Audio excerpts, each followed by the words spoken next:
जी गुरुदेव, पूरे देश में राम कथाओं का आयोजन हो रहा है। राम मंदिर बनने को लेकर पूरे देश में खुशी की लहर है। इसी क्रम में हरिदास जी की मगरी में तेली समाज के और सनातन प्रेमियों द्वारा राम कथा का आयोजन किया गया। इस उत्सव का बड़ा ही आनंद लिया है। क्या कुछ आपका कहना है जी गुरुदेव?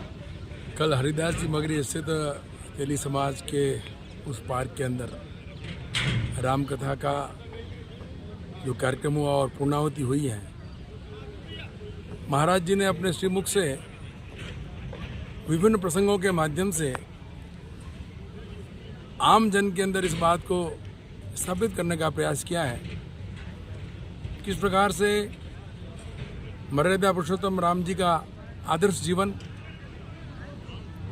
पत्नीव्रता सीता जी का चरित्र और राम भक्त हनुमान जी द्वारा सुंदरकांड में जिस प्रकार से उन्होंने माँ सीता जी की सेवा के लिए जो अपना चरित्र उन्होंने उसका वर्णन किया, उनके चरित्र का, वास्तव में महाराज जी को मैं अपनी ओर से बहुत शुभकामना देता हूँ।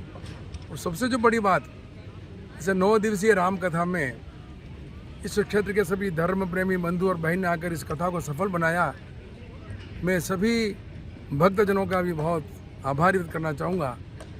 और इस प्रकार के जो आयोजन होते हैं, हमारी संस्कृति और संस्कृति के मूल्य क्या है, और संस्कृति के मूल्यों को समझकर हम अपने जीवन के अंदर जो हमारा सनातन धर्म है उसको समझकर उसके अनुरूप हमारे बालकों के अंदर पे संस्कार हम विकसित करें, तभी इन कथाओं का, राम कथाओं का, चाहे भगवत गीता के जो प्रसंग है वो हैं, इन कथाओं के माध्यम से पुरानी पीढ़ी तो अच्छी तरह से वाकिफ है उससे, लेकिन वो जो ज्ञान है इन नई पीढ़ी में उस ज्ञान को फैलाने की आवश्यकता है। और इसलिए मैं चाहूँगा कि भगवान श्री राम जी की आप माया देखिए। आप 22 जनवरी 2024 को राम लला विराजेंगे मंदिर में, और भव्य राम मंदिर बना है। लोगों ने कल्पना नहीं की, और कश्मीर के मुख्यमंत्री जी पूर्व शेख अब्दुल्ला जी ने, बहन महबूबा जी ने जिस प्रकार से अपने मुख से कहा है कि 5 बार प्रधानमंत्री बन जाएं फिर भी धारा 370 समाप्त नहीं हो सकती है। इस देश के अंदर लोग बातें करते थे, राम मंदिर बनेगा, भव्य राम मंदिर बनेगा, लेकिन उनकी तारीख हम नहीं बताएंगे। ये प्रभु का चमत्कार और नरेंद्र मोदी जी का वास्तव में संकल्प और देशवासियों का आशीर्वाद, साधु संतों का आशीर्वाद, राम मंदिर का जो प्रथम चरण है वो पूरा होने जा रहा है। और आने वाले 1.5-2 वर्ष में ये जो राम मंदिर है, यह जन जन की आस्था का केंद्र है। सारे विश्व के लिए एक आस्था का केंद्र सिद्ध होगा।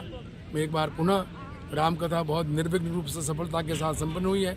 मैं सभी आयोजकों का और धर्म प्रेमी बंधुओं और बहनों का बहुत आभार करना चाहता हूँ। जय श्री राम।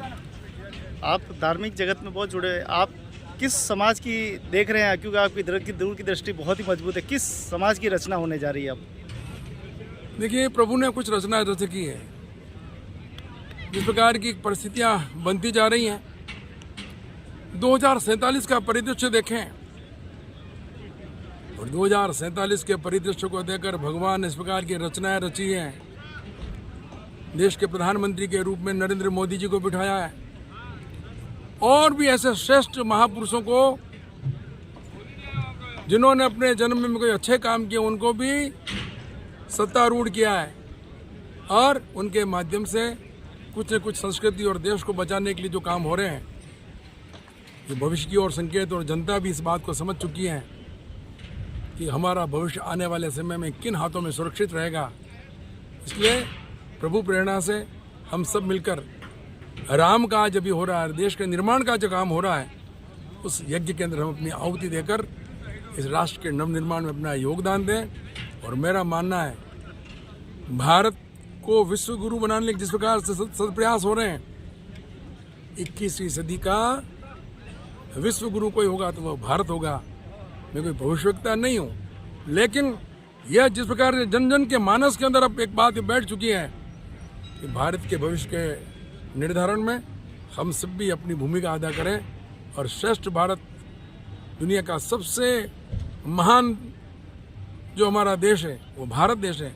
और फिर देही की देवी की भौतिकता पा जो रामचरितमानस में बात की जाती है, यह सर्वे भवन्तु सुखिनः सर्वे सन्तु निरामया वसुदेव कुटुंबों की बात की जाती है। उसी सनातन संस्कृति के अंदर भारत विश्व गुरु बनेगा, ये मुझे पूर्ण विश्वास है। आपके चैनल का बहुत आभार।